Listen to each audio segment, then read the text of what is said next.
ये है कि आने वाले 5 तारीख को यानी कि आने वाले वेडनेसडे से जो है हम नया बाइबल स्टडीज़ का सीरीज़ शुरू कर रहे हैं। तो जो लोग नहीं जानते थे इसके बारे में, 2-3 दिन पहले इसका हमने पिछले मंडे को हमने इसका इंट्रोडक्शन वीडियो डाला है। आने वाले 5 तारीख से यानी कि हर बुधवार को हम एक एक वीडियो अपलोड करेंगे। ये चैनल पर नहीं, दूसरा चैनल है हमारा GA रीजनल चैनल। उसमें शॉर्ट वीडियोज़ आने वाले हैं पहाड़ी उपदेश और मसीह जीवन के बारे में। अगर वो वीडियो को आप लगातार देखना चाहते हैं, काफ़ी लंबा सीरीज़ होगा, अगस्त के बाद भी जो है वो चलते रहेगा हर वेडनेसडे बुधवार को। अगर आप उसको देखना चाहते हैं तो आप 5 तारीख को जो शाम को 9 बजे वीडियो अपलोड होगा उसको देखिए। उसको देखने के बाद डिस्क्रिप्शन में देखिए एक लिंक दिया है, उस लिंक को ओपन करना है। अभी खुलेगा नहीं, वो लिंक जो है खाली बुधवार को 9 बजे के बाद खुलेगा। उसमें जो है आपने वो वीडियो में जो सीखा उसको क्या करना है, आपको संक्षेप में जो है, ब्रीफ में जो है लिखना है। नीचे जो बॉक्स दिया है उसमें नहीं लिखना है, ईमेल में नहीं भेजना है, कमेंट में नहीं लिखना है और हमारे ऑफिशियल व्हाट्सएप नंबर पे नहीं भेजना है। उसको लिंक को ओपन करने के बाद अपना नाम, मोबाइल नंबर, ईमेल आईडी और वहाँ पर 2 ऑप्शन है, या तो आप वर्ड पैड में लिखकर उसको अपलोड कर दीजिए या फिर जो बॉक्स है उसी फॉर्म के अंदर उस लिंक में जो है आप लिखकर सबमिट कर दीजिए। और जिन्होंने सबमिट किया है उनको हम अगले बुधवार का जो है जो स्टडी लेक्चर होगा व्हाट्सएप के ज़रिए और ईमेल के ज़रिए हम भेज देंगे। वैसे ही जो है उस वीडियो को भी आपको देखकर उस वीडियो के नीचे जो लिंक होगा उसमें भरना है, फिर अगला वीडियो आपको ईमेल व्हाट्सएप में मिलेगा। यही जो है चलते रहेगा और इसी प्रकार आप बाइबल स्टडी जो है पहाड़ी उपदेश वाला कर सकते हैं। तो आपको आने वाले 5 तारीख का जो वीडियो का जो सारांश है, 5 तारीख से लेकर उसके अगले ट्यूसडे तक जो है आपको 6 दिन का टाइम मिलता है। तो आप आराम से देखकर आराम से अपने समरी को सबमिट कर सकते हैं। यानी कि अगर आपने 5 तारीख को वीडियो देखा या 6 तारीख को देखा या 7 तारीख को देखा, 8 तारीख को देखा, आपकी मर्जी है, लेकिन 11 तारीख के रात को 9 बजे से पहले आपको सबमिट करना है। वैसे ही 12 तारीख को जो वीडियो आएगा उसका जो सारांश है 18 तारीख के रात को 9 बजे से पहले आपको सब अपडेट करना है। और जो 19 तारीख को जो वीडियो आएगी उसका सारांश जो है 25 तारीख के 9 बजे से पहले आपको सबमिट करना है। तो ये सारी चीज़ें हम ध्यान रखिएगा अगर आप बाइबल स्टडी में भाग लेना चाहते हैं। तो ये हमारा बाइबल स्टडी रिलेटेड अनाउंसमेंट है। और वैसे ही जो बाकी का जो लाइव शो प्रोग्राम्स वगैरह है उसके अपडेट्स हम लगातार आपको हमारे फेसबुक पेज में, टेलीग्राम चैनल में, हमारे GA व्हाट्सएप अपडेट के द्वारा देते रहेंगे। तो चलिए अब हम वचन की ओर चलते हैं और वचन को शेयर करने के लिए आज भी जो है पास्टर मोनीश जो है लखनऊ से हमारे साथ लाइव जुड़े हैं। सो पास्टर मोनीश जो हैं हमें परमेश्वर के वचन में अगुवाई करेंगे। और आपने वचन का टाइटल देखा कि आज हम क्या बात करने जा रहे हैं और उसका जो सारांश है, जो फ्रेमवर्क है, आउटलाइन है सरमन का, वो भी डिस्क्रिप्शन में हमने डाल दिया है। तो शिमशोन के बारे में न्यायों की किताब में से हम देखने जा रहे हैं, जो पास्टर मोनीश हमको डिटेल में जो है प्रभु के वचन को शेयर करेंगे। तो आइए हम पास्टर मोनीश को स्वागत करते हैं स्क्रीन पे। और पास्टर मोनीश आपका स्वागत है और प्लीज़ पास्टर मोनीश आप वचन को शेयर कर सकते हैं। अभी फ़िलहाल आप लाइव हैं स्क्रीन पे, मैं म्यूट पे जा रहा हूँ और आगे आप कैरी फॉरवर्ड कर सकते हैं। सबको जय मसीह।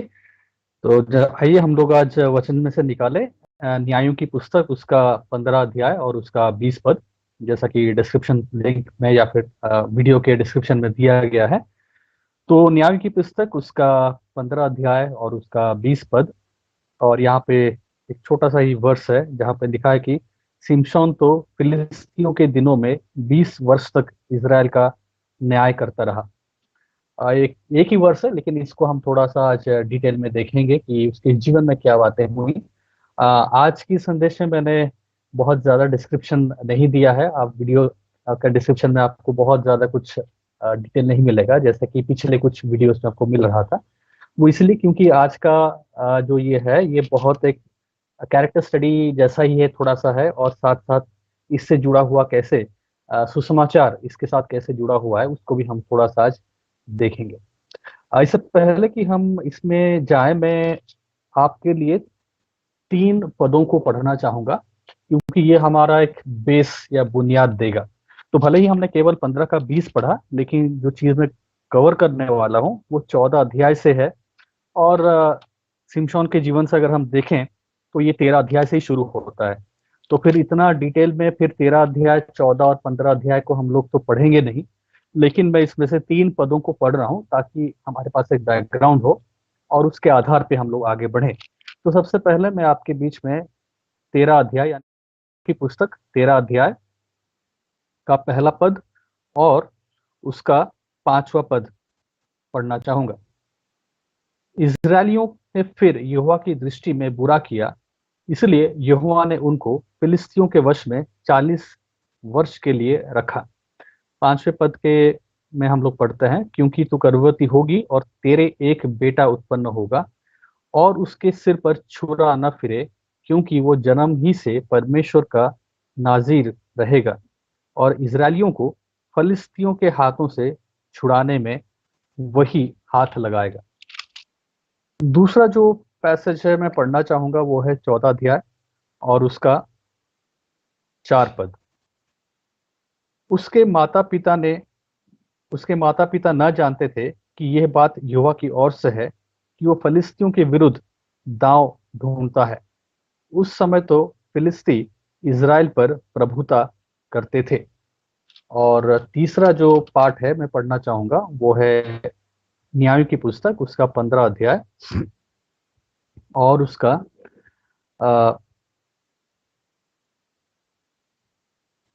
16 पद। 16 पद में हम लोग सर 15 पद से मैं पढ़ रहा हूँ, 15 का 15 से आगे।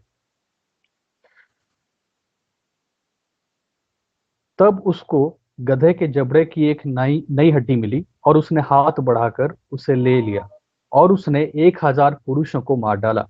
तब शिमशोन ने कहा, गधे के जबड़े की हड्डी से ढेर के ढेर लग गए, गधे के जबड़े की हड्डी ही से मैंने 1000 पुरुषों को मार डाला। जब वो ऐसा कह चुका तब उसने जबड़े की हड्डी फेंक दी और उस स्थान का नाम रामत लही रखा गया। तब उसको बड़ी प्यास लगी और उसने यहोवा को पुकार के कहा, तूने अपने दास से ये बड़ा छुटकारा कराया है, फिर क्या मैं अब प्यासा मर के उन खतना रहित लोगों के हाथ में पड़ूं। तो इस 3 पदों को मैंने पढ़ा आपको एक छोटा सा बैकग्राउंड देने के लिए। पहला चीज ये था कि ये समय है जहाँ पे इजरायली लोग या परमेश्वर के चुने हुए लोग अपने पापों के कारण या फिर अपने जीवन में जो परमेश्वर के विरुद्ध वो लोग चाल चलते थे उसके कारण उनके ऊपर 40 साल का एक ताड़ना आया था और इस वजह से वो लोग फिलिस्तीनियों के अधीन में थे या फिलिस्तीन पे प्रभुता करते थे।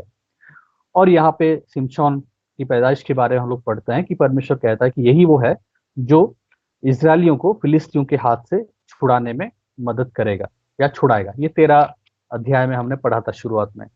14 अध्याय में दूसरा बात जो हमने पढ़ा था वो ये था कि इस समय फिलिस्ती इजराइल पर प्रभुता करते थे। ये दूसरा चीज है। और तीसरा, सिमशोन ने जो आखिरी में ये बातें कही और उसमें जो 19 पद विशेष रूप से उसने कहा, सॉरी 18 पद में उसने जो कहा कि तूने अपने दास से ये बड़ा छुटकारा कराया है, फिर क्या मैं अब प्यासों मर के उन खतना रहित लोगों के हाथ में पड़ूं। इन तीनों बातों को हम लोग कहीं ना कहीं याद रखे रहेंगे क्योंकि आगे चल के यही तीन बातें हमें सहायता करेगी चीजों को समझने के लिए। अब जब हम 15 अध्याय को देखते हैं और 15 अध्याय को पढ़ते हैं तो हम देखते हैं कि इसकी शुरुआत कहाँ से हुई या फिर ये घटना कहाँ से हुई, क्यों ये बात हुई। तो एक संक्षेप में अगर कहना चाहूँ तो ये पूरी की पूरी कहानी जो है या पूरा जो घटना है यहाँ पे एक बहुत ही क्रूएल यानी बहुत क्रूर बातों को आप पाते हैं। अगर आप घर में कभी इसके संदेश के बाद अगर आप 15 अध्याय को पढ़ें या फिर बाद में आपने अगर पहले से पढ़ लिया हो तो आपको मालूम होगा कि 15 अध्याय में कुछ ऐसी बातें हो रही हैं जो कि बहुत वायलेंट है, यानी कि बहुत मारपीट की बातें।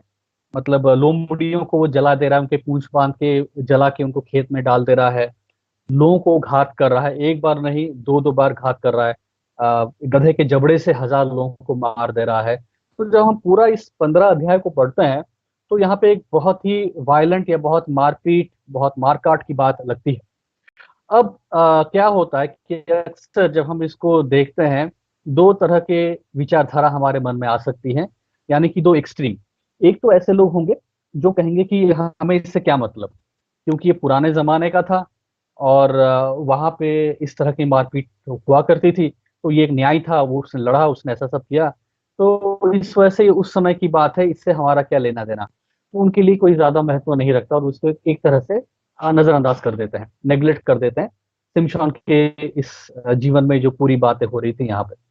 एक दूसरा ग्रुप है जो कई बार इसको जब देखते हैं वो नकारात्मक रूप से देखते हैं। वो कहते हैं बाइबल में ये सब बातें क्या लिखी हैं, क्योंकि आजकल आप जानते ही हैं कि बहुत सारे लोग जानवर से प्रेम रखना पसंद करते हैं, पहले भी रखते थे, लेकिन आजकल इस चीज को आप ट्रेंड को बहुत ज्यादा देखते हैं। एनिमल लवर जिसे आप कहते हैं, कि लोग जानवरों से बहुत प्रेम रखते हैं। मतलब सांप से, बिच्छू से, तितली से, चिड़िया से, बाघ से, शेर, मतलब हर एक जानवर उनको प्यारा लगता है और अच्छा है, उनको अच्छा लगता है जानवरों की देखभाल करना, जो जानवर बीमार हैं उनकी देखरेख करना। और ये भी एक बहुत बड़ा एक आजकल ऑर्गेनाइजेशन चल रहा है जिसमें ये सब बातें कही जाती हैं और लोग इस पे बहुत ध्यान देते हैं। अब वो लोग जब इसको पढ़ते हैं, वो लोग इसको बहुत नकारात्मक रूप से देखते हैं, बोलते हैं बाइबल यहाँ पे कितनी गलत बात बताती है, बाइबल में कितनी बुरी बातें लिखी हैं, बाइबल में कितना गलत बात लिखा है। देखो कैसे लोमड़ियों को, बेचारे लोमड़ी थे, इनका क्या दोष था, और देखो ये परमेश्वर का जन है, या फिर बाइबल में एक बहुत इसको नाम दिया गया है, विश्वास का योद्धा कहा जाता है इसको, इब्रानी 11 अध्याय में। और देखो ये क्या करता है, ये लोमड़ियों को ऐसे मतलब टॉर्चर कर रहा है, उनको उनका पूंछ बांध के, और एक नहीं, दो नहीं, 300, जैसे हम यहाँ पे पढ़ते हैं चौथे पद में, 15 अध्याय का चौथा पद।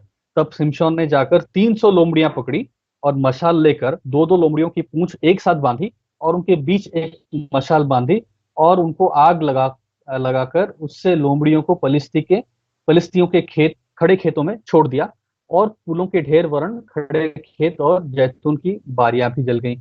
तो किस तरह का आदमी है ये, किस तरह का विश्वासी है ये, किस तरह का मैन ऑफ फेथ है, या विश्वास का योद्धा है, इब्रानी 11 के अनुसार, जो कि ऐसे एक नहीं, दो नहीं, 300 लोमड़ियां उनको बांध के उनके साथ ऐसा अत्याचार कर रहा है, जला दे रहा है, आग जला दे रहा है, पूंछों को बांध दे रहा है। तो हम देख रहे हैं कि ये पूरा एक इस प्रकार से दो बातें अलग अलग जा रही हैं।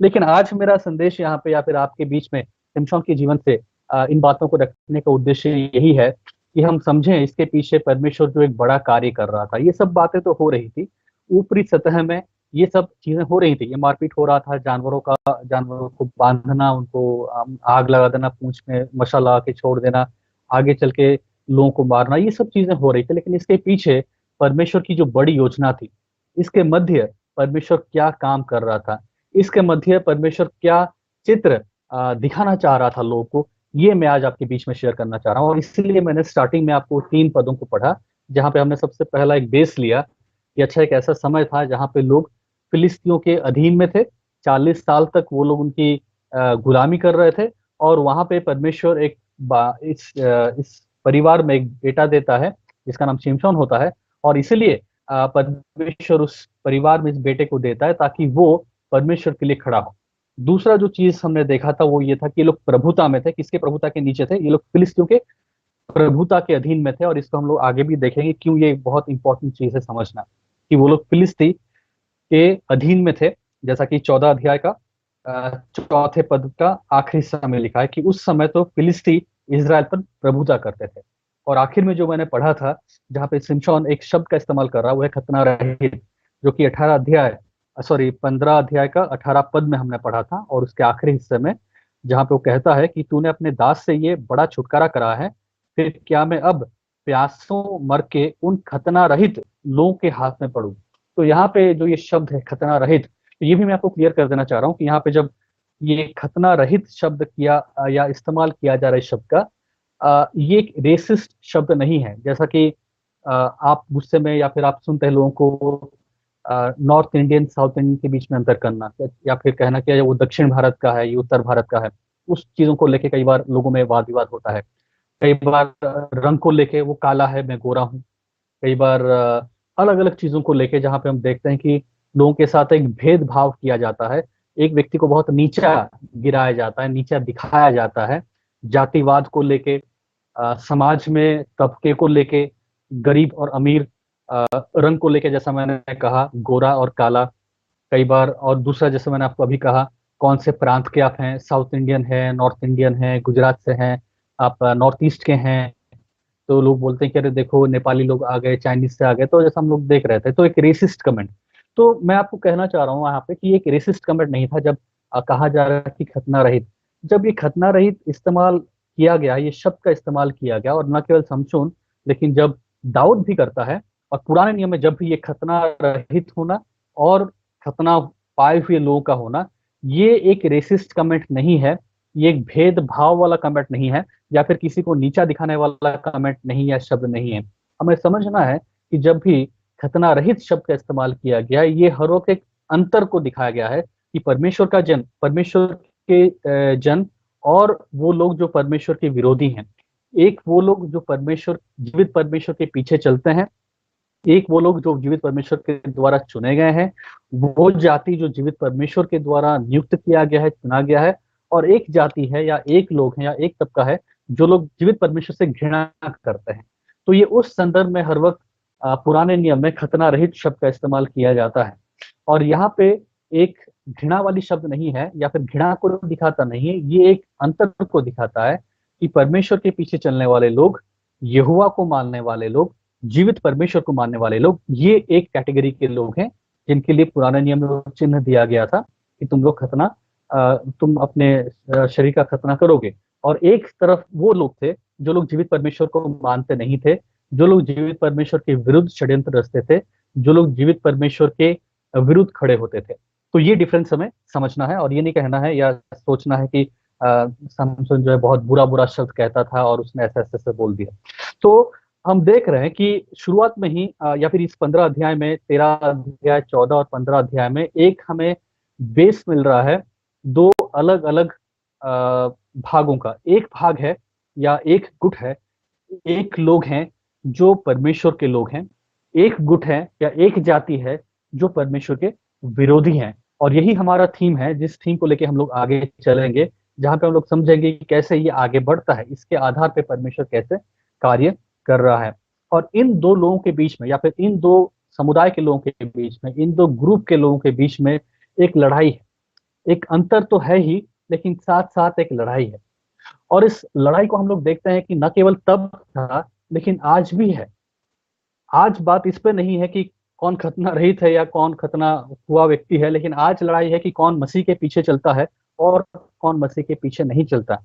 आज जिस बात से लोग विभाजित होते हैं आत्मिक दृष्टि में, और उसका एक एप्लीकेशन हम व्यवहारिक जीवन में और सामाजिक जीवन में भी देखते हैं, वो ये है कि जीवित परमेश्वर को मानने वाले लोग, यीशु मसीह जीवित परमेश्वर के पीछे चलने वाले लोग, और इसी यीशु मसीह का ठट्टा उड़ाने वाले लोग, इसी यीशु मसीह का विरोध करने वाले लोग। तो तब भी वो अंतर था जहाँ पे खतना रहित और खतना पाए हुए लोगों का अंतर था, और वो जीवित परमेश्वर के लोग और जीवित परमेश्वर के विरोधी के लोगों के बीच का था। आज वही लड़ाई जारी है, आज वही लड़ाई जारी है, लेकिन आज वो लड़ाई तलवार से और भाले से और बंदूक से नहीं है।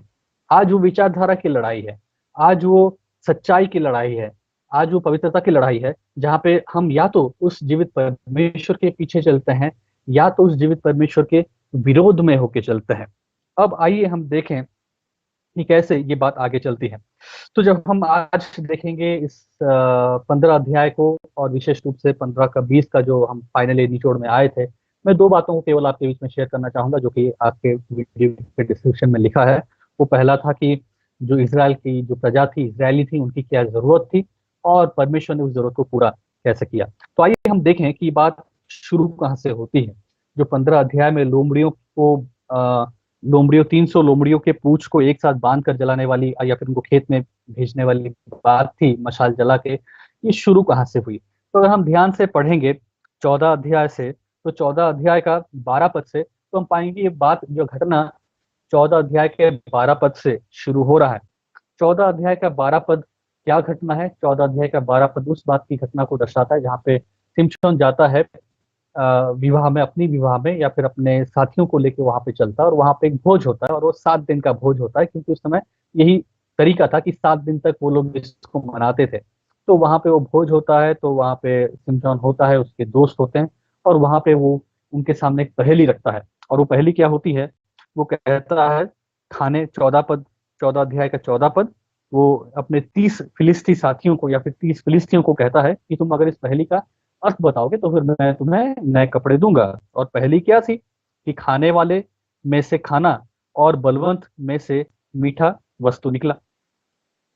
क्योंकि यही बात 13 पद में ऐसा लिखा है कि और यदि तुम उसे न बता सको तो तुमको मुझे 30 कुर्ते और 30 जोड़े कपड़े देने पड़ेंगे। और उन्होंने उनसे कहा, अपनी पहली कहे कि हम उसे सुने। तो पहली क्या थी? उसने उनसे कहा खाने वाले में से खाना और बलवंत में से मीठा वस्तु निकली। इस पहेली का अर्थ वे 3 दिन के भीतर न बता सके, और यहीं से बात शुरू होती है। तो पहेली का अर्थ वो लोग बता नहीं पाते हैं, तो वो लोग सिमचौन की पत्नी के पास जाते हैं, उस पर दबाव डालते हैं और बोलते हैं तुम अपने पति से जाके पूछो, क्योंकि तुम तो हमारी ही जाति के हो, क्योंकि स्त्री जो थी फिलिस्ती थी। और इस फिलिस्ती स्त्री उसके देश के जो लोग थे, ये 30 लोग थे, उन्होंने जाके दबाव डाला और कहा कि तुम अपने पति से बात करो, पूछो और इससे इस जवाब को निकालो। और फिर क्या होता है कि वो जाके अपने पति से बात करती है, सिमशॉन से बात करती है, और फिर वो इन सब बातों को वहां पे बता देती है। तो जब वो इस बातों को बता देती है, उस बात पे क्या होता है कि सिमशॉन भड़क उठता है, वो गुस्सा हो जाता है। और वो क्या कहता है जाके वहां पे, जब वो लोग उसको आके इस पहेली को बताते हैं, 18 पद, 14 अध्याय का 18 पद। तब 7वें दिन सूर्य डूबने न पाया था कि उस नगर के मनुष्य ने सिमशॉन से कहा, मधु से अधिक क्या मीठा और सिंह से अधिक क्या बलवंत है। उसने उनसे कहा, यदि तुम मेरी कलोर को हल में न जोतते तो मेरी पहेली को कभी न बुझाते। तो वो लोग जाके जब इसका जवाब देते हैं, तो सिमशॉन गुस्सा होता है और कहता है कि तुमने अगर मेरी पत्नी के ऊपर दबाव ना दिया होता, या फिर उससे तुमने उगलवाया नहीं होता, तुम लोगों को पता नहीं चलता। और फिर वो गुस्सा हो जाता है, क्रोध में आ जाता है। और 19 पद में लिखा है, तब यहोवा का आत्मा उस पर बल से उतरा और उसने अश्कलोन को जाकर वहां के 30 पुरुषों को मार डाला। तो ये गुस्से में आ जाता है, फिलिस्तीन के वहां पे 30 पुरुषों को वहां पे मार डालता है। फिर क्या होता है, आगे लिखा है कि इसके जो ससुर हैं, ये इसकी बेटी, मतलब अपनी बेटी को सिमशॉन के जो उसका बेस्ट फ्रेंड होता है, उसका जो साथी होता है, उसको दे देता है। सिमसोन जब आता है अपने ससुराल में पत्नी को लेने, पता चलता है कि मेरे ससुर जी ने क्या किया, मेरी पत्नी को तो किसी और को दे दिया, मेरा जो दोस्त था उसको दे दिया। तब सिमसोन और भड़क उठता है। और फिर वो क्या कहता है 3रे पद में, सिमसोन ने उन लोगों से कहा, अब चाहे मैं फलिस्तियों की हानि भी करूं तो भी उनके विषय में निर्दोष ही ठहरूंगा। और फिर हम आगे पढ़ते हैं 4थे पद में, कि वो जाकर 300 लोमड़ियां पकड़ता है, मशाल लेकर 2-2 लोमड़ियों की पूंछ एक साथ बांध देता है, उनके बीच को एक मशाल भी बांध देता है, मशाल में आग लगाता है और लोमड़ियों को फलिस्तियों के खड़े खेतों में छोड़ देता है। और फूलों के ढेर वरन खड़े खेत और जैतून की बारियां भी वहां पे क्या हो जाती है, जल जाती है। अब बहुत ही अजीब बात यहाँ पे ये लगती है कि अगर सिमसोन को गुस्सा आया कि उसके ससुराल ने उसके ससुर जी ने जो काम किया, यानी कि इसकी पत्नी को किसी और को दे दिया, इसके साथी को दे दिया, अगर उसको गुस्सा आया और वो एक बलवंत व्यक्ति था और एक बहुत ही शक्तिशाली व्यक्ति था, तो जाके उनसे लड़ता, उनको मारता, या फिर उनसे मारपीट करता, या फिर इसकी पत्नी को जहाँ पे भेज दिया था वहां पे जाके वो ले आता। लेकिन वो ऐसा कुछ नहीं करता, वो इसका सीधा सीधा बदला कहाँ पे निकालता है, फिलिस्तीयों से निकालता है। वो लोमड़ियों को ले आता है, लोमड़ियों के पूंछों को बांध देता है, वहां पे मशाल लगाता है, मशाल को जलाता है और उनके खेतों को जला डालता है। तो बड़ी अजीब सी बात है कि जब आपका व्यक्तिगत मामला है, जब इसके व्यक्तिगत जीवन का मामला था, तो इसमें क्या जरूरत पड़ी कि वो जाके फिलिस्ती की खेत को जला दे। तो हम एक अजीब बात यहाँ पे देखते हैं, और हम देखते हैं कि जब ये ऐसा होता है तो फिलिस्ती लोग वैसे ही गुस्सा हो जाते हैं, क्योंकि उनके खेत जल जाते हैं। और जब उनके खेत जल जाते हैं तो वो लोग भी आके क्या करते हैं, आके वो लोग भी सोचते हैं कि अब क्या करें।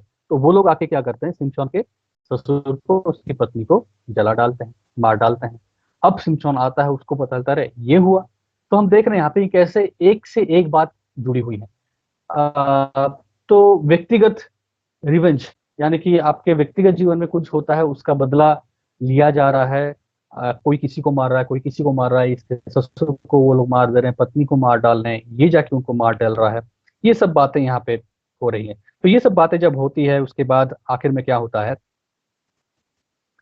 परमेश्वर क्या कर रहा था, इन हर एक चीजों के बीच में अपनी योजना को पूरा कर रहा था।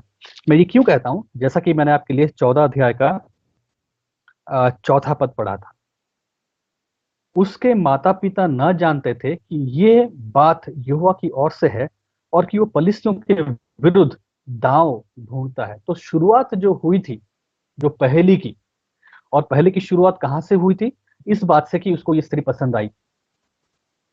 क्योंकि 14 अध्याय में हम लोग पढ़ते हैं कि शिमोन तिम्ना को गया और तिम्ना में एक पलिश्ती स्त्री को देखा और उसने जाके अपने माता पिता से कहा कि भाई मुझे यही लड़की चाहिए शादी करने के लिए। तो ये जो पूरी घटना का शुरुआत है, ये जो पूरा इंसिडेंट हो रहा है ना, जो 15 अध्याय का में हमने जो देखा कि वहां पे इसके ससुर को मार डालते हैं, इसकी पत्नी को मार डालते हैं। फिर सिमसोन जाके उन लोगों को फिर से घात करता है। तो यहाँ पे जो बात खत्म होती है, 7वें पद में शिमशोन ने उनसे कहा, तुम जो ऐसा काम करते हो इसलिए मैं तुमसे बदला लेकर ही चुकूंगा। तब उसने उनको अति निष्ठुरता के साथ बड़ी मार से मार डाला। तब जाकर इताम नामक चट्टान की एक दूसरे दरार में रहने लगा। तो ये जो पूरी कड़ी है, पहली का बताया जाना, दिया जाना कि तुम्हें पहली बताओ। जब ये लोग पहली बताते हैं तो ये गुस्सा हो जाता है कि इन्होंने अपनी इसकी बीवी को जानबूझकर प्रेशराइज किया और उससे पहली का उत्तर ले लिया, तो वो उनको मारता है। उसके बाद जाके इसका जो ससुर जी है ये किसी और को, इसकी पत्नी को दे देता है। तो ये जाके क्या करता है, फिलिस्तियों के खेत को जला डालता है, लोमड़ियों को वहां पे 300 लोमड़ियों को लेता है, पूंछ बांध के हम भेज देता है, तो फिर खेत जला डालता है। इस बात पे फिलिस्ती गुस्सा होते हैं, वो इसके ससुर को और पत्नी को मार डालते हैं। फिर सिमसोन जाके इसका बदला निकालता है और उन लोगों को निष्ठुरता से मार डालता है। तो ये जो पूरा एक अ, चल रहा है, जो पूरा एक के बाद एक घटना चल रही है, इसकी शुरुआत कहाँ से हुई? 14 अध्याय से शुरुआत हुई। और 14 अध्याय में हम यही पाते हैं कि परमेश्वर क्या कर रहा था, इसके पीछे अपने कार्य को, बड़े कार्य को पूरा कर रहा था। तो चौथे पद में, 14 अध्याय के चौथे पद में लिखा है कि उसके माता पिता न जानते थे कि ये बात यहोवा की ओर से है। कौन सी बात? कि सिमशोन का जाके इस स्त्री से शादी करना या फिर उसको पसंद करना, इस फिलिस्ती को पसंद करना, ये क्यों हो रहा था? कि वो फिलिस्ती के विरुद्ध दांव ढूंढता था। कौन ढूंढ रहा था? परमेश्वर। परमेश्वर ढूंढ रहा था कि कैसे फिलिस्तियों के बीच और इजरायलियों के बीच ये लड़ाई, ये क्रोध, या फिर ये एनिमिटी, ये जो शत्रुता है, ये कैसे भड़के, ये कैसे बढ़े। तो परमेश्वर प्लान कर रहा था, परमेश्वर उस प्लानिंग में था, और परमेश्वर अपनी योजना में इन हर एक घटनाओं को रख रहा था। सिमशोन का उस स्त्री को पसंद करना, वहां पे 30 साथियों को लेके जाना, वहां पे पहेली का कहना, उस पहेली का उत्तर, ये लोग उसकी पहेली का उत्तर देना, ये उन लोगों को मारना, जाके फिर 30 फिलिस्तीनियों को मारना, फिर इसके ससुर का इसकी स्त्री को किसी और को दे देना, फिर सिमसोन का जाके इनके खेत को जलाना। इसको देख के फिलिस्तियों का क्रोध भड़क उठना, उनका आके सिमशोन के ससुर और स्त्री को जला डालना या मार डालना, और फिर उनका बदला लेना। ये पूरा जो कड़ी है, ये पूरी जो घटना है, इसके पीछे कौन है या फिर इसके पीछे किसकी योजना है, ये हर एक चीज परमेश्वर कर रहा है। और क्यों है? क्योंकि परमेश्वर क्या कर रहा था, फिलिस्तियों के विरुद्ध एक दांव को ढूंढ रहा था। तो ये जब हर एक बातें हुई, ये चीज क्या किया, धीरे धीरे उस आग को सुलगा रहा था, उस आग को भड़का रहा था। और आखिरकार जब हम 15 अध्याय के 8 पद में आते हैं, या 7 या 8 पद में आते हैं, ये एक बहुत बड़ा बवाल बन जाता है, ये एक बहुत बड़ा मुद्दा बन जाता है, ये एक बहुत बड़ी घटना बन जाती है, ये एक बहुत बड़ा लड़ाई का कारण बन जाता है, ये एक बहुत बड़ा विवाद का कारण बन जाता है। और परमेश्वर क्या कर रहा था, इन हर एक चीजों के बीच में अपनी योजना को पूरी कर रहा था। और ये सब क्यों हुआ? ताकि इन दोनों के बीच और लड़ाई बढ़े, इन दोनों के बीच और वो अंतर बढ़े, क्रोध बढ़े और घृणा बढ़े। परमेश्वर अपने लोगों के खातिर, अपने प्रजा के खातिर इस चीज को कर रहा था। ये क्यों था? क्योंकि हम जानते हैं सबसे पहले कि किस तरह ये लोग फिलिस्तियों के अधीन में थे। और जैसा मैंने 14 अध्याय के चौथे पद में ही उन्होंने आखिर में पढ़ा था कि उस समय जो फिलिस्ती थे वो इस्राएल पे प्रभुता करते थे। अब ये जो प्रभुता ये लोग फिलिस्ती लोग कर रहे थे, इस प्रभुता के अधीन में 40 साल तक रहते हुए, जैसा मैंने आपको पहले भी कहा था कि हम एक बेस के लिए कुछ पदों को पढ़ेंगे। 13 अध्याय के शुरुआत में हमने पढ़ा था कि 40 साल तक वो लोग उसके अधीन में थे। तो 40 साल तक फिलिस्तियों के अधीन में रह के ये लोग फिलिस्तियों को अपना चुके थे, यानी कि फिलिस्तियों को अपने जीवन में प्रभुता करने का स्थान दे चुके थे। और उन लोगों को कोई बुरा नहीं लग रहा था, ये लोग आदी हो चुके थे कि हमारे ऊपर फिलिस्ती लोग प्रभुता कर रहे हैं। ये लोग आदी हो चुके थे कि फिलिस्ती लोग हमारे ऊपर राज्य कर रहे हैं। ये लोग आदी हो चुके थे कि फिलिस्ती लोग हमारे ऊपर राज्य कर रहे हैं। ये लोग कौन थे? ये परमेश्वर की प्रजा थे। जैसा मैंने आपको पहले भी याद दिलाया था कि एक अंतर, जब वो कह रहा था कि खतना रहित, एक अंतर को दिखा रहा था कि परमेश्वर के लोग और परमेश्वर के विरोधी। लेकिन ये जो परमेश्वर के लोग थे और ये जो परमेश्वर के विरोधी थे, यानी कि फलिस्ती, और ये फलिस्ती जब परमेश्वर के लोगों के ऊपर राज्य कर रहे थे 40 साल से, ये उनको एक ऐसे मानसिकता में ले आया था जहां पे वो अपनी विशेषता को भूल गए, वो लोग अपनी खासियत को भूल गए थे, और वो लोग अपने जीवन के लिए इस बात को मान चुके थे, इसको ग्रहण कर चुके थे कि हाँ, हम हमारे लिए तो यही ठीक है, हमारे जीवन में तो यही हो रहा है, और हमारा जीवन ऐसा ही चलेगा कि हम इन फलिस्तियों के अधीन में होकर रहेंगे और ये लोग हमारे ऊपर प्रभुत्व करेंगे। ये लोग भूल चुके थे कि परमेश्वर की योजना क्या थी। ये लोग भूल चुके थे कि ये लोग वो लोग थे जिनको परमेश्वर ने अपनी निज प्रजा होने के लिए चुना था। हम लोग जब व्यवस्था विवरण में पढ़ते हैं, हम लोग जब निर्गमन में पढ़ते हैं, हम लोग देखते हैं कि किस प्रकार परमेश्वर ने मूसा के द्वारा इनको गुलामी से निकाला, और जब गुलामी से निकाला तो परमेश्वर ने उनसे वाचा बांधा और कहा कि तुम मेरी निज प्रजा हो, मैंने तुम्हें इसलिए चुना ताकि तुम मेरी निज प्रजा बनोगे, तुम मेरे नियमों के अनुसार चलोगे, तुम मेरे विधियों के अनुसार चलोगे। लेकिन यहाँ तक आते आते अब हाल ये हो गया है जहाँ पे ये भूल चुके हैं अपनी उस पहचान को, ये लोग भूल चुके हैं अपनी उस खासियत को कि ये लोग खतना रहित नहीं है, ये लोग खतना पाए हुए लोग हैं, यानी कि परमेश्वर की निज प्रजा है, परमेश्वर की चुनी हुई प्रजा है। परमेश्वर इनके साथ वाचा बांधा है, इनके पूर्वजों के साथ परमेश्वर ने वाचा बांधा है। ये लोग गुलामी के लिए नहीं बने हैं, ये लोग इसलिए नहीं बने हैं कि इनके ऊपर फिलिस्ती प्रभुता करे, लेकिन ये लोग आदी हो चुके थे, भूल चुके थे। और इसलिए हम देखते हैं कि 14 अध्याय की शुरुआत में इस चौथे पद में हम लोग देखते हैं कि परमेश्वर ये सब इसलिए कर रहा था क्योंकि परमेश्वर उकसा रहा था इन लोगों को, उस आप कह सकते हैं ये दीवार को, एक तो उस दीवार को और मजबूत कर रहा था। दो लोग एक भूल चुके थे कि हाँ, एक दीवार है हम लोग के बीच, वो अंतर है, उसको परमेश्वर याद दिला रहा था। और याद दिलाने का तरीका ये था कि परमेश्वर को भड़काए। परमेश्वर एक इस प्रकार की एक प्रकार का विरोध, एक प्रकार का एनिमिटी, एक प्रकार की लड़ाई एक उसके बीच में उत्पन्न करे, जिसके द्वारा दोबारा ये एहसास उन लोगों को लगे कि नहीं, हम लोग अलग हैं। कैसे, ये हम आगे देखेंगे। तब 9 पद से आगे, 15 अध्याय के 9 पद से आगे हम लोग क्या देखते हैं?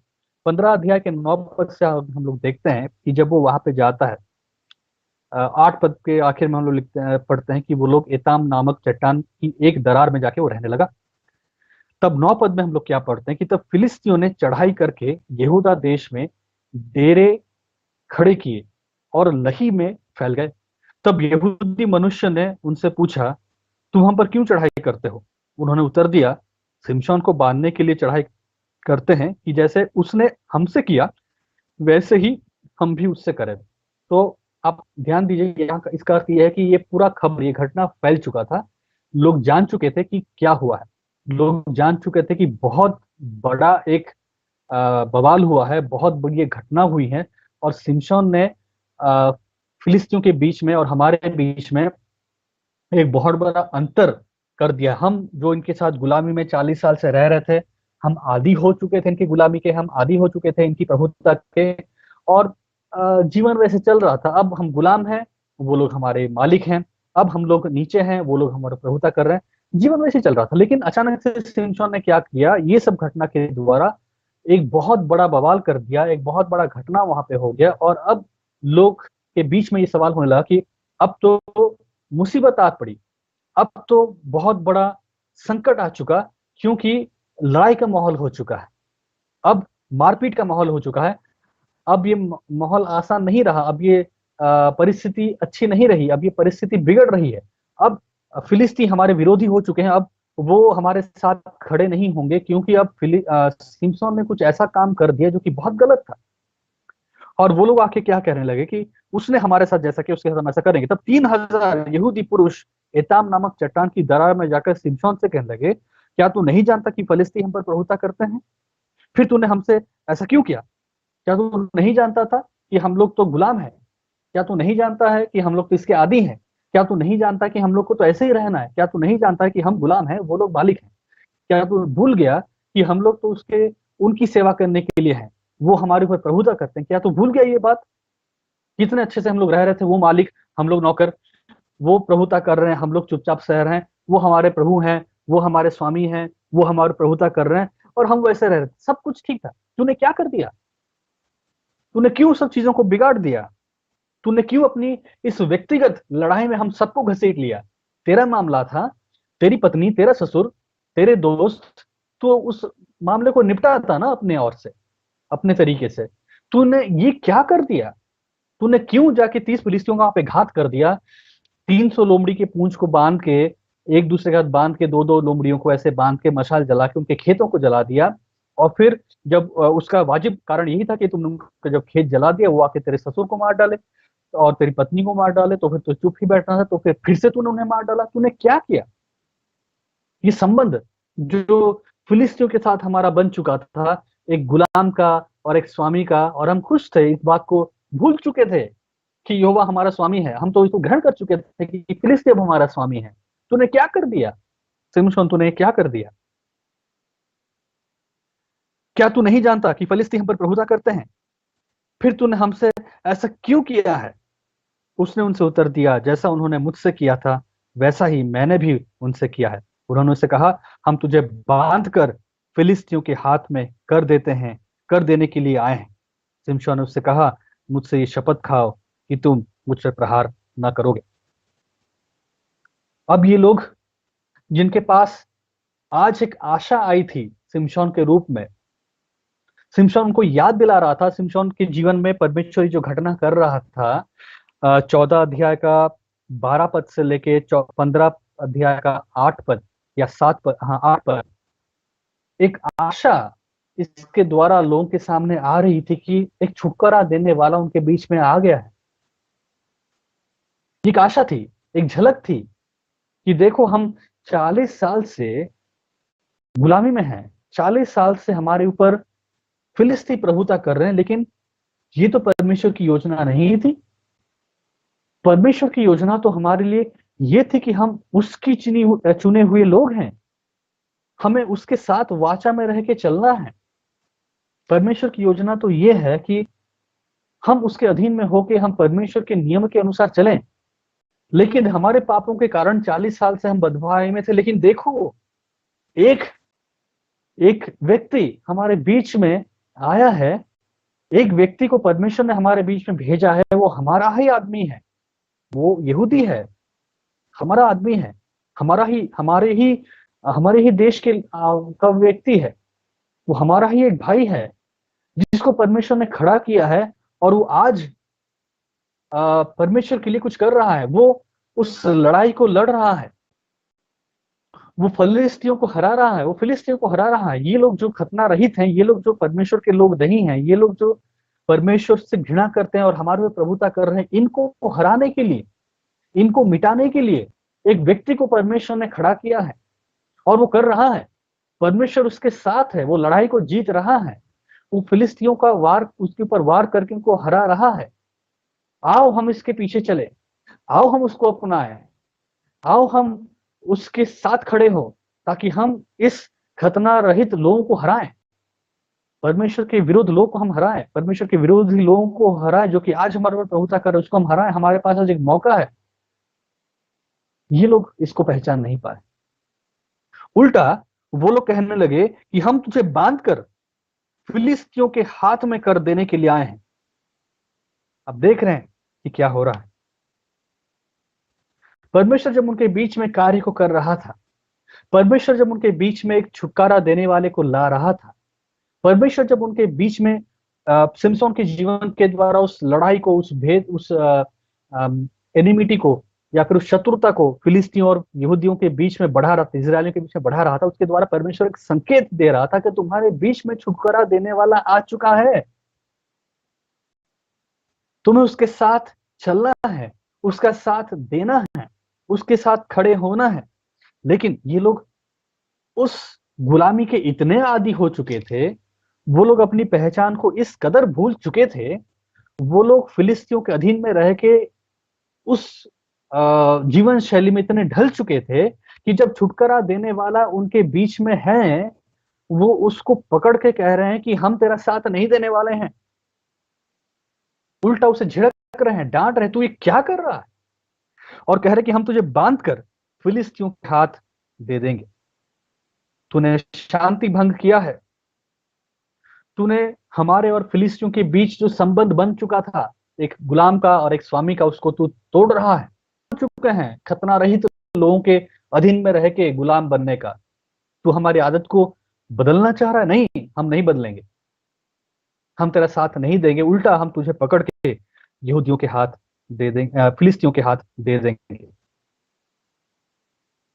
ये एक झलक दिखा रहा है उस उद्धारकर्ता का जो नए नियम में आया था, यीशु मसीह का। बाइबल बताती है यूहन्ना 1:11 में कि वो अपने मध्यों के बीच में आया, लेकिन उसके अपनों ने उसे नहीं पहचाना। ठीक एक झलक, ये 12 पद, हम तुझे बांधकर फिलिस्तियों के हाथ में कर देने के लिए आए हैं, ये एक झलक दे रहा था उस उद्धारकर्ता का जिसके साथ लोग वही करने वाले थे, और उन्होंने किया भी वही नए नियम में। जब वो अपनों के बीच में आया, उन्होंने उसे ना पहचाना। मत्ती 27:2 आप मेरे साथ निकाल के पढ़ सकते हैं। मत्ती 27:2, लोगों ने ठीक वैसा ही किया, ठीक वैसा ही। उन्होंने उसे बांधा और ले जाकर पिलातुस हाकिम के हाथ में सौंप दिया। एक परछाई, वापस से सिमसोन हमें एक परछाई दे रहा है कि उसके साथ जो हुआ, लोगों ने ठीक वैसा ही मसीहा के साथ ही किया। उन्होंने मसीहा के मसीहा के हाथों को बांधा और ले जाकर पिलातुस हाकिम के हाथों में सौंप दिया। वही लड़ाई तब भी थी, वही लड़ाई यीशु के समय में भी हुआ, वही लड़ाई तब भी थी, खतना रहित और खतना पाए हुए लोगों का, फिलिस्तियों का, इजरायलियों का लड़ाई मत्ती 27 अध्याय में तब भी है। वही यहूदी, लेकिन इस बार फिलिस्तीन नहीं है, इस बार रोमी लोग हैं। पिलातुस है, पिलातुस के हाथ में, हाकिम के हाथ में सौंप दिया। यूहन्ना 19:15 मैं आपके लिए पढ़ रहा हूं, आप भी मेरे साथ निकाल के पढ़ सकते हैं। यूहन्ना 19:15 क्या कह रहे हैं यहाँ पे ये लोग? वे चिल्लाने लगे, ले जाओ, ले जाओ, उसे क्रूस पर चढ़ा। पिलातुस ने उनसे कहा, क्या मैं तुम्हारे राजा को क्रूस पर चढ़ाऊं? प्रधान याजकों ने उत्तर दिया, कैसर को छोड़, हमारा और कोई राजा नहीं। ये लोग वही बोल रहे थे, फिलिस्ती को छोड़, हमारे ऊपर और कोई प्रभु नहीं। क्या तुम नहीं जानते कि फिलिस्ती कौन है? वो हमारे प्रभु हैं। 11 पद, न्याय 15:11, क्या तू नहीं जानता कि फिलिस्ती हम पर प्रभुता करते हैं? और यहाँ पे वो लोग क्या कह रहे हैं कि कैसर को छोड़, हमारा और कोई राजा नहीं। मैंने शुरुआत में आपको इसलिए कहा था एक लड़ाई थी, जब उन्होंने कहा, जब सिमसोन ने कहा था कि खतना रहित, ये एक रेसिस्ट कमेंट नहीं था, ये अंतर था दिखाने के लिए कि एक प्रजा इधर, एक लोग उधर, एक गुट इधर, एक गुट उधर, एक परमेश्वर की चुनी हुई प्रजा, एक परमेश्वर के विरुद्ध प्रजा, और दोनों के बीच में लड़ाई तब भी थी, यीशु मसीह के समय में भी हुआ, आज भी है। और फिर हम देखते हैं उन्होंने क्या कहा 14 और 15 पद में, उन्होंने यही कहा। यूहन्ना 14 और 15 पद, वो फसह की तैयारी का दिन था और 6 घंटे के लगभग था, तब उसने यहूदियों से कहा, देखो तुम्हारा राजा। परंतु वे चिल्लाए, ले जाओ, ले जाओ, उसे क्रूस पर चढ़ाओ। पिलातुस ने उनसे कहा कि क्या मैं तुम्हारे राजा को क्रूस पर चढ़ाऊं? प्रधान याजकों ने उत्तर दिया, कैसर को छोड़, हमारा और कोई राजा नहीं। कितनी अजीब बात है, कितनी दुख की बात है कि जब मसीहा उनके बीच में था, लोगों ने मसीहा को नहीं पहचाना। जब वो न्याय उनके बीच में था, उन्होंने न्याय को नहीं पहचाना और उसे पकड़ के दे दिया। आज सवाल आपके साथ और मेरे साथ भी है, हम आज क्या कर रहे हैं? क्या हम भी वही बर्ताव करते हैं? क्या आज की इस लड़ाई में, जहां पे हम भाला लेके, तलवार लेके, धनुष बाण लेके, बंदूक लेके लड़ाई में तो नहीं है, लेकिन आज की आत्मिक लड़ाई में हम क्या उस मसीहा मसीहा को पहचान रहे हैं? क्या हम उस मसीहा को अपने जीवन में ग्रहण कर रहे हैं? क्या हम उस मसीहा को अपने जीवन में स्थान दे रहे हैं?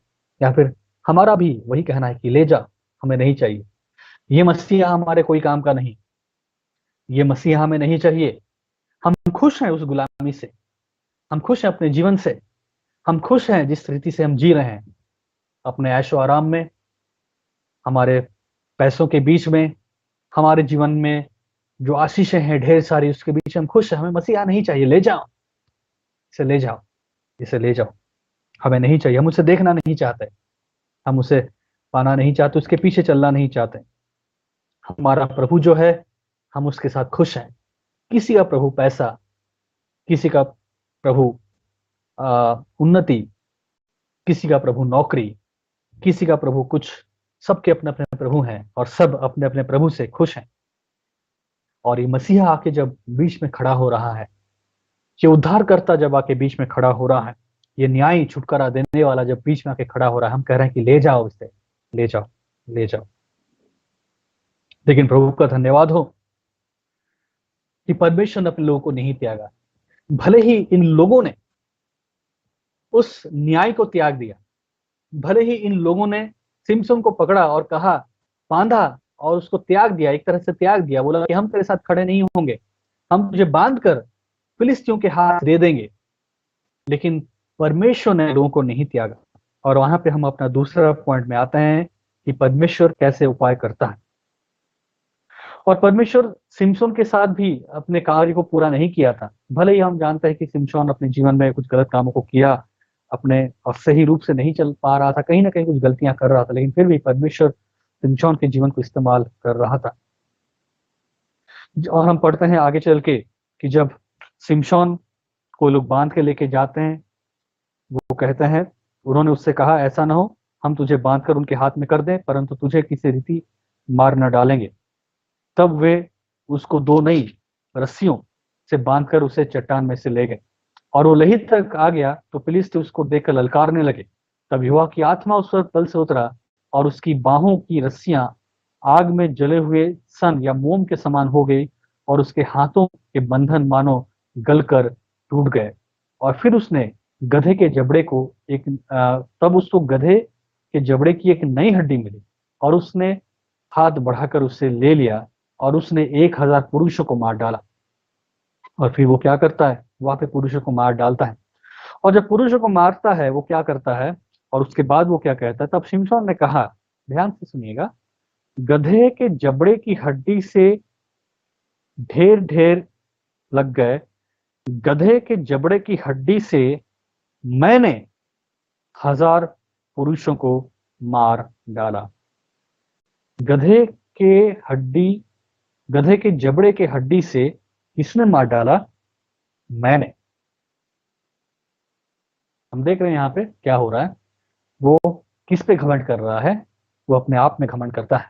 वो कहता है कि मैंने मार डाला।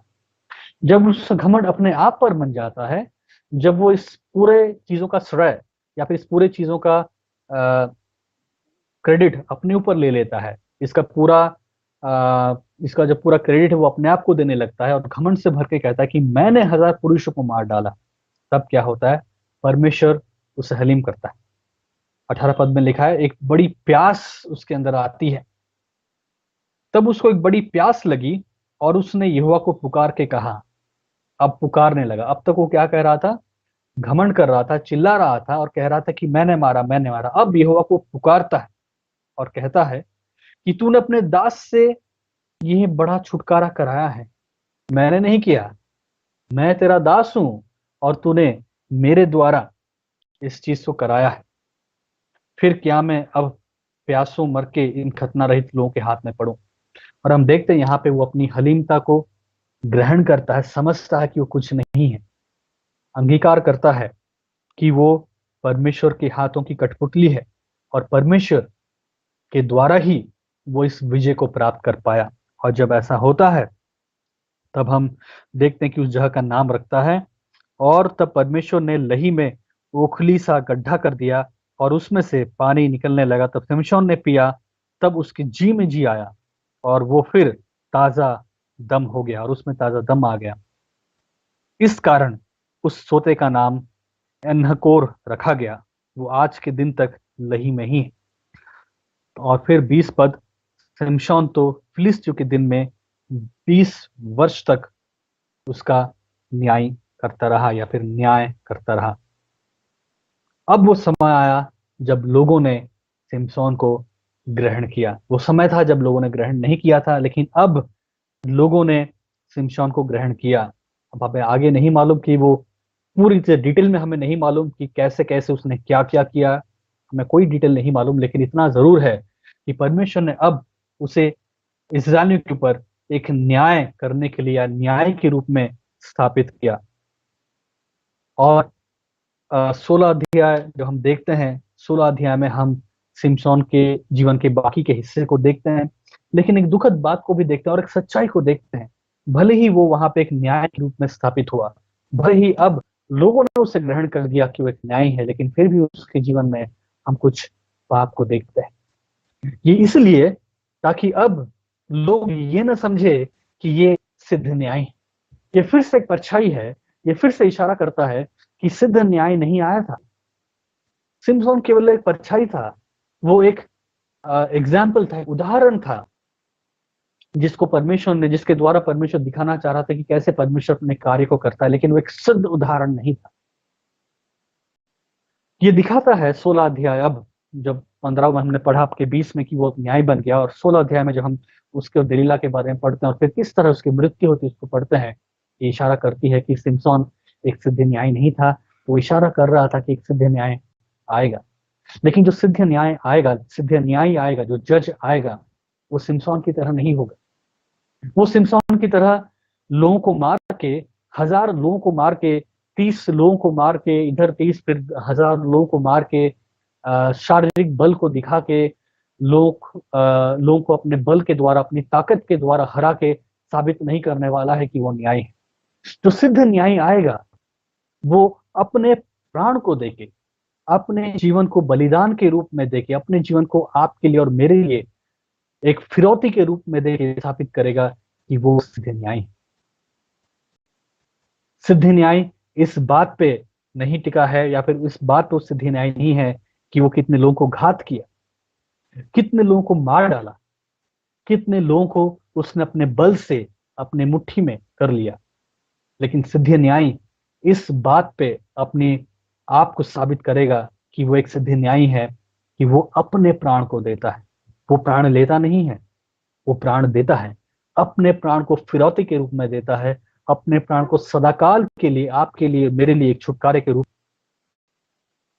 और आपका और मेरा वो उद्धारकर्ता बनता है। जब सिमसोन प्यासा हुआ तब परमेश्वर ने तो उसके लिए पानी का इंतजाम किया, लेकिन जब सच्चा न्याय, जब हमारा प्रभु प्यासा हुआ तो परमेश्वर ने क्या किया? क्या परमेश्वर ने वहां पे एक बहुत बड़ा बेदारी ले आया? क्या परमेश्वर ने कुछ एक अद्भुत काम ऐसा किया जहां पे उसकी प्यास बुझ गई? नहीं। हमारा न्याय कैसे मरा?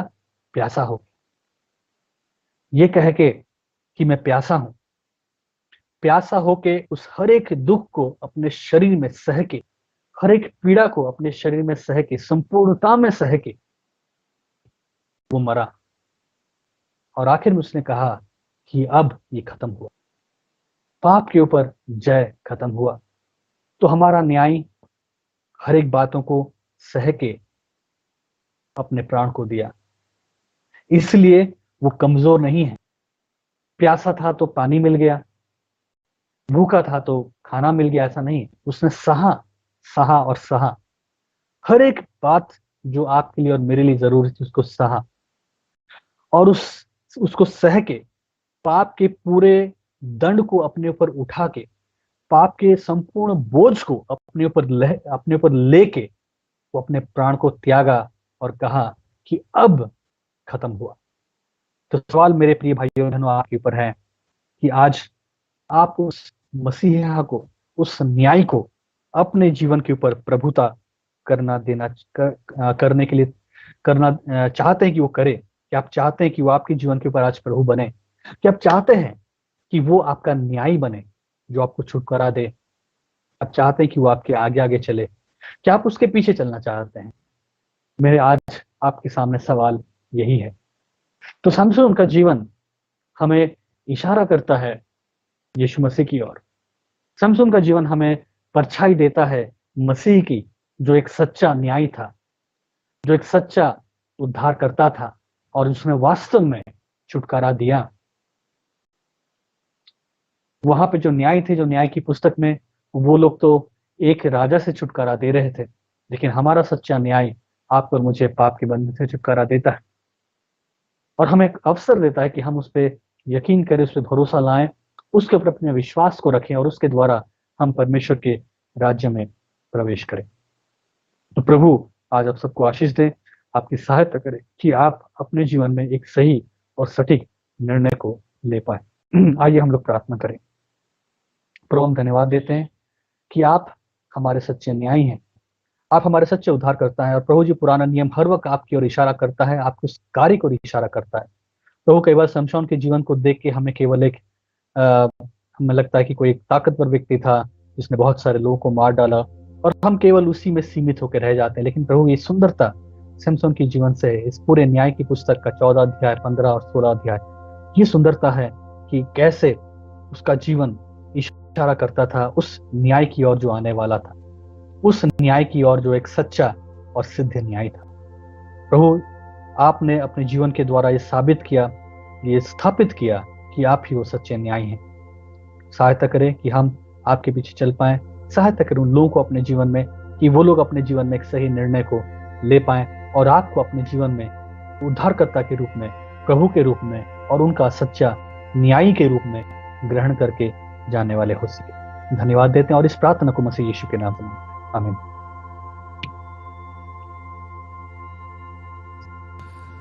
धन्यवाद पास्टर मोनिश वचन को शेयर करने के लिए।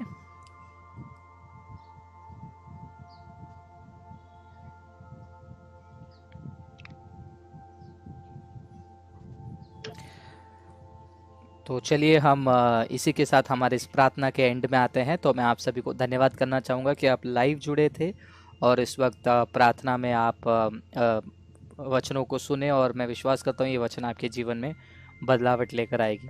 तो लगातार आप प्रार्थना करते रहिए, वचन में दृढ़ होते रहिए, और आगे का जो भी कार्यक्रम होगा वो हमारे पेज में, फेसबुक पेज में हम अपडेट करते रहेंगे। तो एक बार फिर से बहुत बहुत धन्यवाद जुड़ने के लिए। प्रभु आपको आशीष करे और आज का दिन आप सभी के लिए आशीषित रहे, और ये हफ्ता भर प्रभु की महिमा में आप जो कुछ कर सकते हैं वो करते रहिए। तो धन्यवाद करते हैं पास्टर मोनिश वचन को शेयर करने के लिए, और एक बार फिर से आप सभी को भी धन्यवाद जुड़ने के लिए। प्रभु आप सभी को आशीष करे। God bless you.